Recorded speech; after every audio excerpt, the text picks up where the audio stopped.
आज हम एक Korean horror film ghost train देखने वाले हैं। रात के समय मेट्रो ट्रेन के डिब्बे में धीरे धीरे उठता है एक महिला, जिसके सिर पर पट्टियां बंधी हैं, उदासी से भरा चेहरा लिए बैठी है और प्लास्टिक सर्जरी के असफल होने की निराशा में डूबी हुई है। उसी समय उसके सामने एक जवान, ऊर्जा से भरी हुई छात्रा बैठी है, जिसके आसपास युवावस्था की ताजगी झलक रही है। लेकिन वह लड़की भी अपने नाक से खुश नहीं लगती। सामने लगे प्लास्टिक सर्जरी के विज्ञापन को देखकर उसके मन में उदासी छा जाती है। अनजाने में लड़की को एहसास होता है कि सामने बैठी पट्टियों वाली महिला उसे घूर रही है। पल भर में उसके पूरे शरीर में अजीब सी बेचैनी दौड़ जाती है और उसे उस महिला की नजरें डरावनी और स्याह लगती हैं। लड़की तुरंत मुड़कर वहां से जाने का फैसला करती है और अगली ट्रेन पकड़ने की सोचती है। जब वह धीरे धीरे पिछले डिब्बे में मिले उस अजीब इंसान को भूलने लगती है, तभी उसके कानों में एक रहस्यमयी और डरावनी आवाज गूंजती है, तुम्हारी नाक बहुत खूबसूरत है। आवाज की ओर देखने पर वह सन्न रह जाती है, क्योंकि वही पट्टियों वाली महिला किसी भूत की तरह उसके पीछे आ चुकी होती है। लड़की घबरा जाती है, उसकी आंखों में डर और शंका साफ झलकने लगती है। वह आवाज फिर से गूंजती है। पट्टियों वाली महिला लगातार उसकी नाक की तारीफ करती रहती है। लड़की किसी तरह धन्यवाद कह देती है, लेकिन उसके दिल में डर इस कदर भर चुका होता है कि उसकी रूह कांप उठती है। आवाज लगातार सुनाई देती रहती है, 코가 너무 예쁘세요.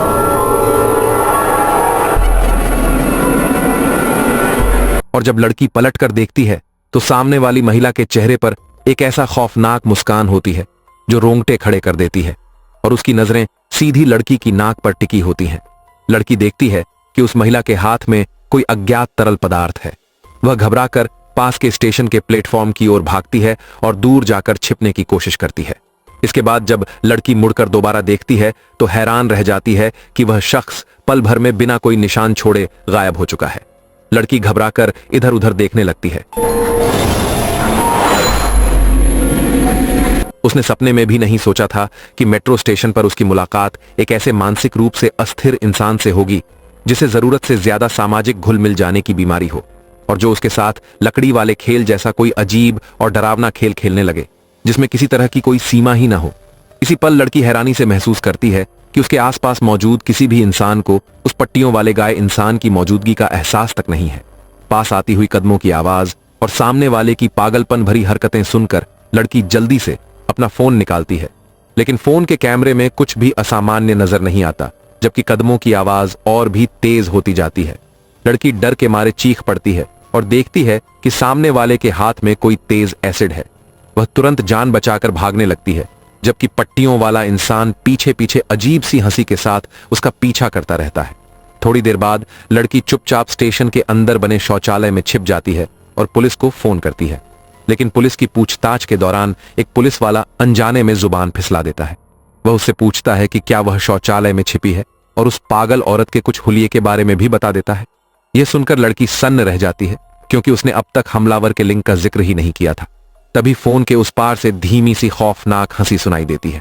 जब लड़की टॉयलेट के केबिन की ऊपर की तरफ देखती है तो उसे दिखाई देता है कि एक पूरा कप तेज एसिड उसकी ओर निशाना साधे हुए है, जो किसी भी पल उसके चेहरे पर डाला जाने वाला है।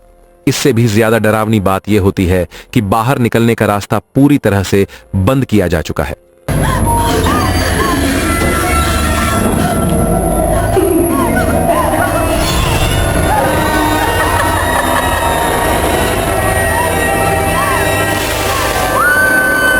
आखिरकार लड़की ग्वांगनिंग स्टेशन के शौचालय में धीरे धीरे तेज एसिड से झलकर मर जाती है।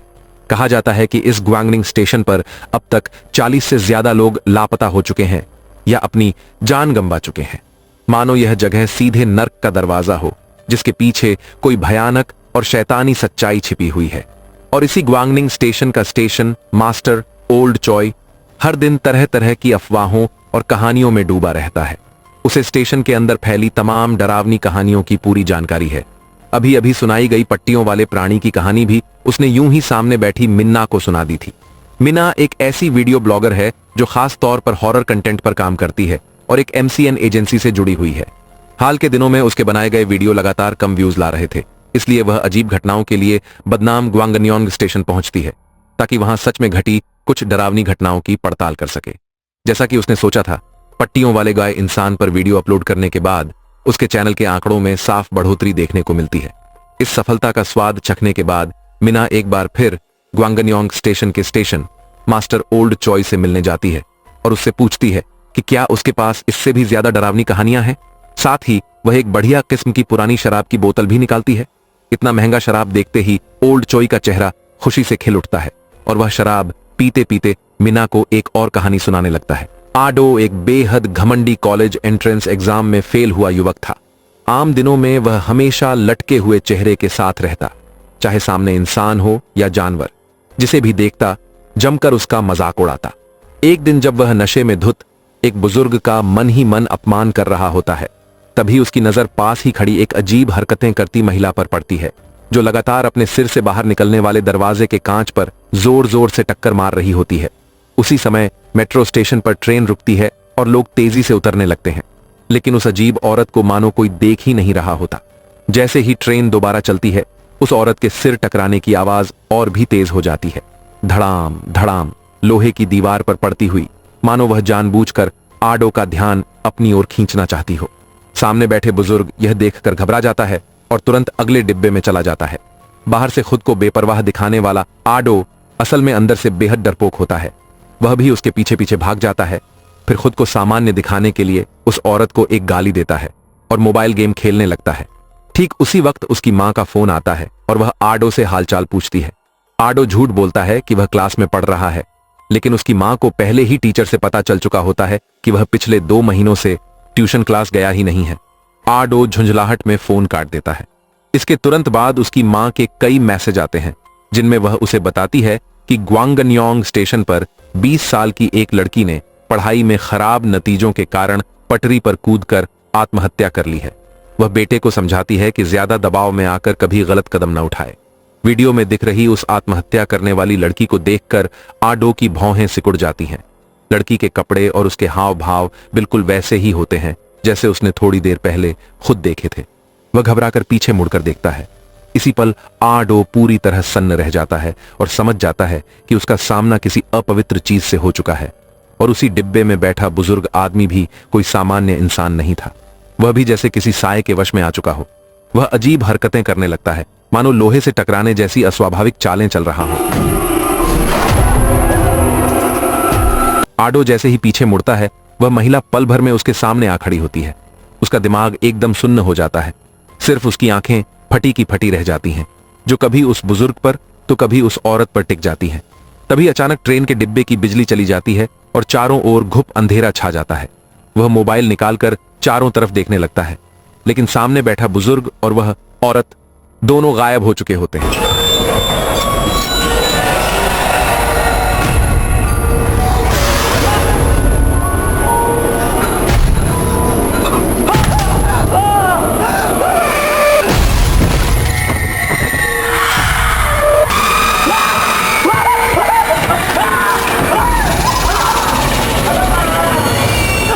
किसी तरह आडो डर की हालत से होश में आता है। उसका पूरा चेहरा पसीने से भीगा होता है। तभी मेट्रो स्टेशन पर रुकती है। बिना कुछ सोचे समझे वह डिब्बे से बाहर भाग जाता है। अजीब बात यह होती है कि यह स्टेशन वही होता है जहां अजीब घटनाएं सबसे ज्यादा होती हैं, ग्वांगन्योंग स्टेशन। आडो सामने देखता है कि पुलिस की पीली चेतावनी टेप लगी हुई है और यही वही जगह होती है जहां उस लड़की ने आत्महत्या की थी। तभी पीछे से फिर वही जानी पहचानी टकराने की आवाज आती है। वह मुड़कर आंखों के कोने से देखता है और समझ जाता है कि वह अब भी इस बुरे सपने से बाहर नहीं निकल पाया है। उसके दिल में सर्द डर की लहर दौड़ जाती है। आडो की आंख से एक आंसू टपक पड़ता है।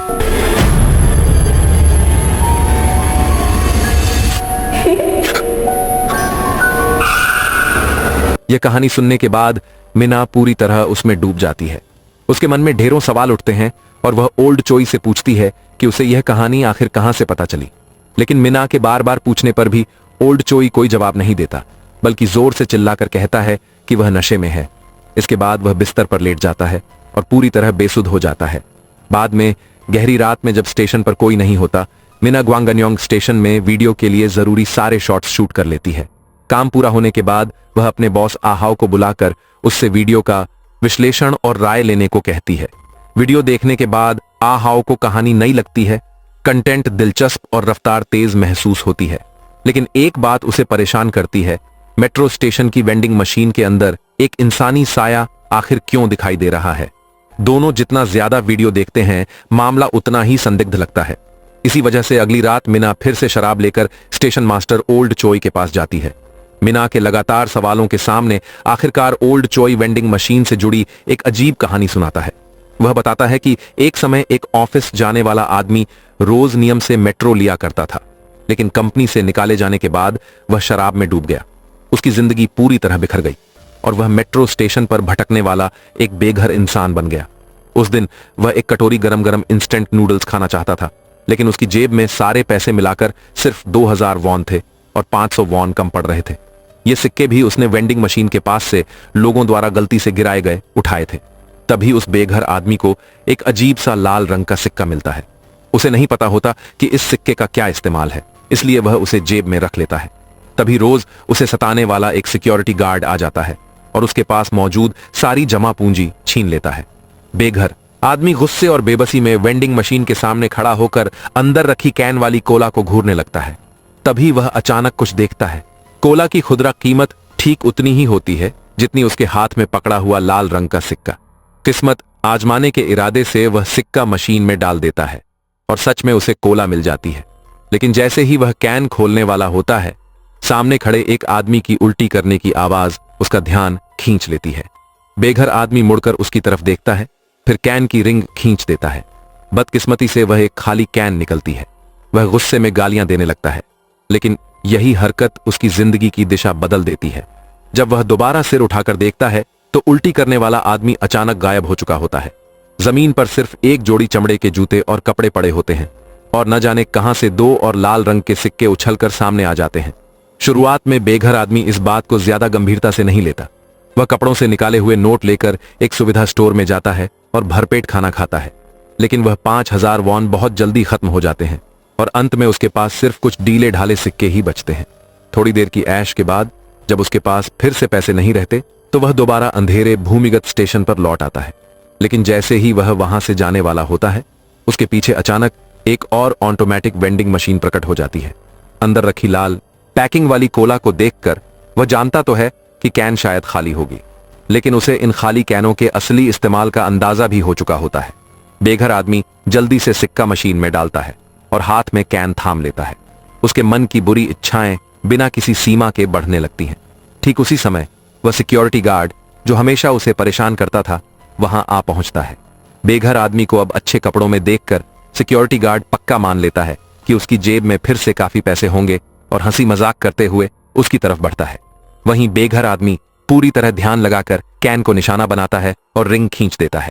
सिक्योरिटी गार्ड के शरीर में अचानक अजीब बदलाव होने लगता है और वह धीरे धीरे गायब हो जाता है। आखिर में जमीन पर सिर्फ कपड़ों का एक ढेर बचता है।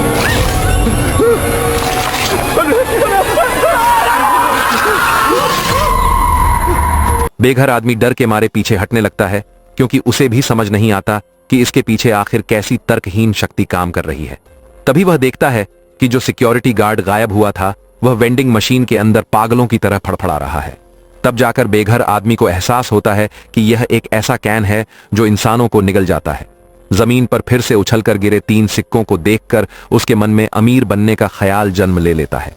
इसके बाद वह अपनी पुरानी डरपोक हालत को पूरी तरह छोड़ देता है और स्टेशन के अंदर इधर उधर घूमकर अच्छे कपड़े पहने यात्रियों को निशाना बनाता है, उनका सारा सामान लूट लेता है और उनके कपड़े बेतरतीब ढंग से टॉयलेट के केबिन में फेंक देता है। जैसे जैसे पीड़ितों की संख्या तेजी से बढ़ती जाती है, बेघर आदमी की जिंदगी खाने पीने और पहनने के मामले में बेफिक्र हो जाती है। वह और भी ज्यादा बेकाबू हो जाता है और पूरी तरह अपनी लालसाओं का गुलाम बन जाता है। लेकिन कहावत है कि इंसान जितना पागल होता है उतनी ही जल्दी उसकी सजा भी मिलती है। एक रात वह रोज की तरह शराब पीकर धुत हालत में स्टेशन लौटता है। तभी वह देखता है कि उस डरावनी वेंडिंग मशीन के पास एक आदमी खड़ा है जिसने उसी जैसे कपड़े पहन रखे हैं। बेघर आदमी ध्यान से देखने की कोशिश करता है, लेकिन जितना देखता है उतना ही कुछ गड़बड़ लगने लगता है। तभी अचानक उसे उल्टी जैसा महसूस होता है और वह एक तरफ झुककर जोर जोर से उल्टी करने लगता है। उसकी यह हरकत सामने खड़े आदमी का ध्यान खींच लेती है और वह आदमी धीरे धीरे मुड़कर उसकी ओर देखने लगता है।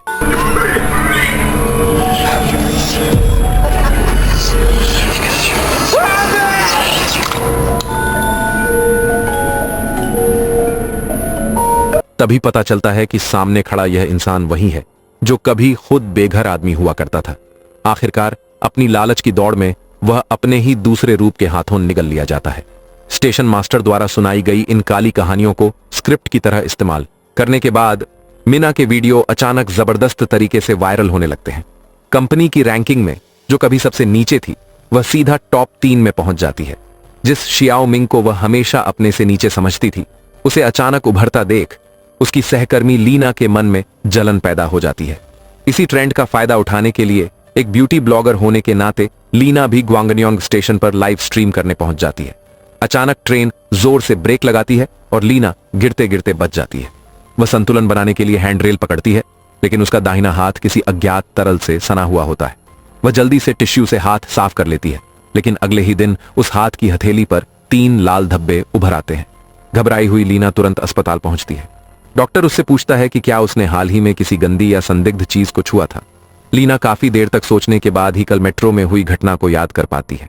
डॉक्टर यह सुनकर कहता है कि यह शायद बैक्टीरियल इन्फेक्शन है और लीना को एक मरहम लिख कर देता है। साथ ही कुछ दिनों तक हालात पर नजर रखने को कहता है। घर लौटते समय लीना की मुलाकात अपनी प्रतिस्पर्धी मीना से हो जाती है। लीना बनावटी मुस्कान के साथ उससे हालचाल पूछती है और उसके करियर के लिए शुभकामनाएं देती है, लेकिन असल में वे दोनों न सिर्फ एक दूसरे की प्रतिद्वंद्वी हैं, बल्कि अपने बॉस आहाओ को चुपचाप पसंद भी करती हैं। दोनों बातें ही कर रही होती हैं कि अचानक लीना की नाक से खून किसी धारा की तरह बहने लगता है जो रुकने का नाम नहीं लेता। घबराकर वह भागती हुई सीधे वॉशरूम में घुस जाती है। इतनी ज्यादा मात्रा में खून आना साफ तौर पर असामान्य होता है। लीना घबराहट में खून पहुंचती है, तभी अचानक उसकी हथेली पर ढेर सारे छोटे छोटे छेद दिखाई देते हैं। ये देखकर उसके रोंगटे खड़े हो जाते हैं। उसी वक्त बाहर किसी के आने की आहट सुनाई देती है। लीना पहचान लिए जाने के डर से जल्दी से टॉयलेट के केबिन में छिप जाती है, लेकिन समय के साथ वे छोटे छोटे छेद उसके हाथ से फैलते हुए बाजू और फिर पूरे शरीर में फैलने लगते हैं। वह घबराकर डॉक्टर द्वारा दी गई मरहम निकालती है, लेकिन सामने की सच्चाई को स्वीकार न कर पाने के कारण उसके हाथ बुरी तरह कांपने लगते हैं और मरहम उसके हाथ से छूटकर जमीन पर गिर जाती है। तभी वहां से गुजरता हुआ एक फैन उस मरहम को उठा लेता है। 저기요. 혹시 리나님 아니세요? लीना किसी से मदद मांगने की हिम्मत नहीं जुटा पाती और चिल्लाकर फैन को वहां से चले जाने को कहती है। कुछ ही देर में उन छेदों से हरियाली फूटने लगती है और शरीर पर बड़े बड़े पौधे उगाते हैं।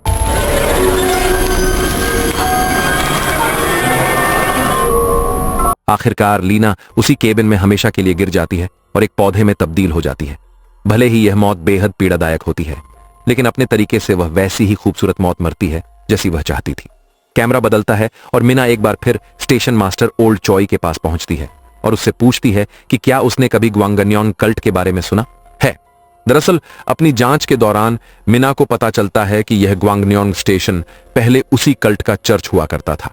अपने नेता को अमर बनाने के लिए उस समय 40 अनुयायियों ने सामूहिक आत्महत्या कर ली थी।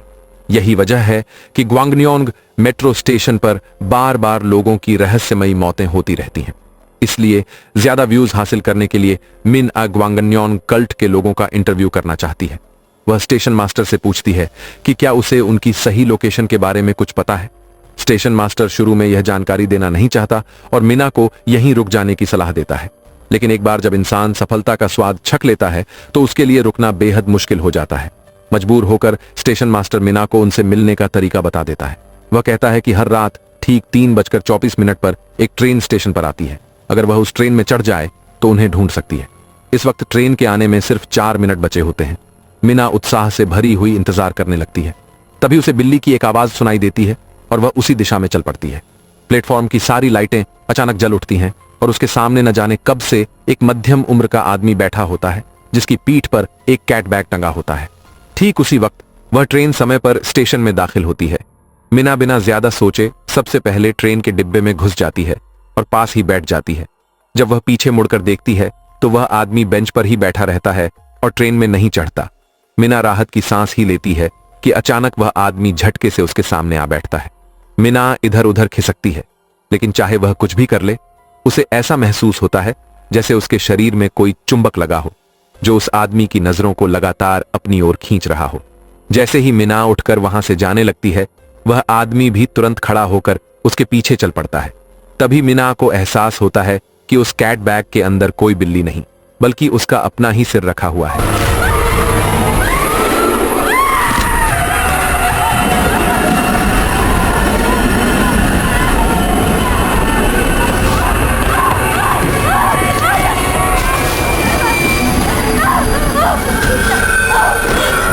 जैसे ही मीना ट्रेन से उतरती है, अगला दृश्य उसे उसकी कंपनी में काम पर जाते हुए दिखाता है।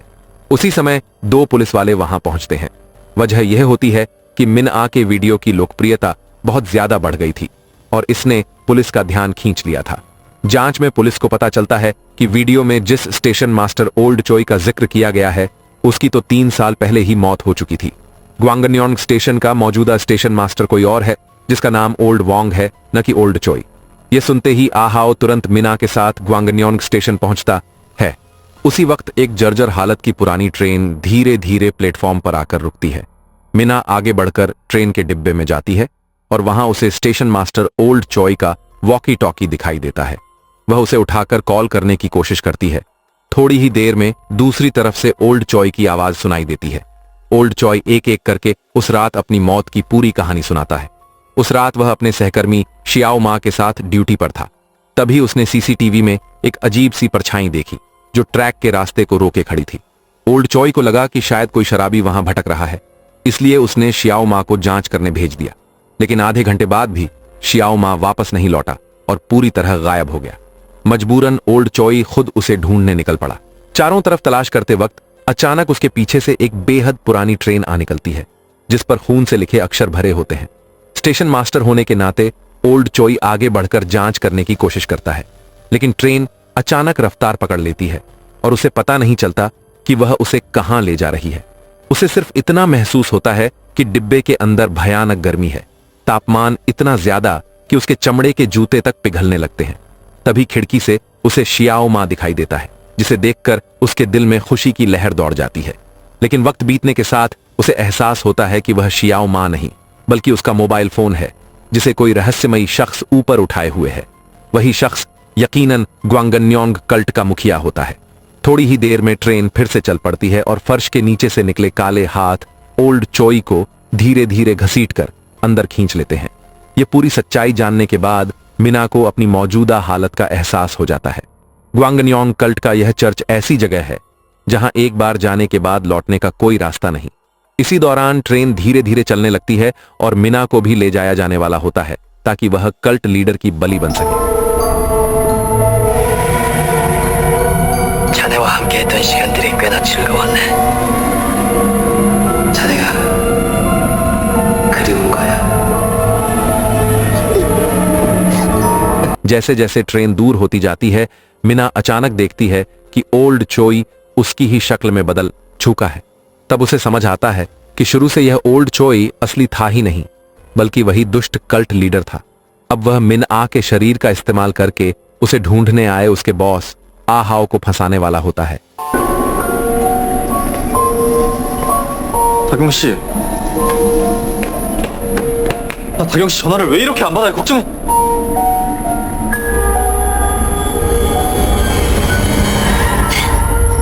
और इसी रहस्य के साथ गोस्ट ट्रेन यहीं खत्म हो जाती है।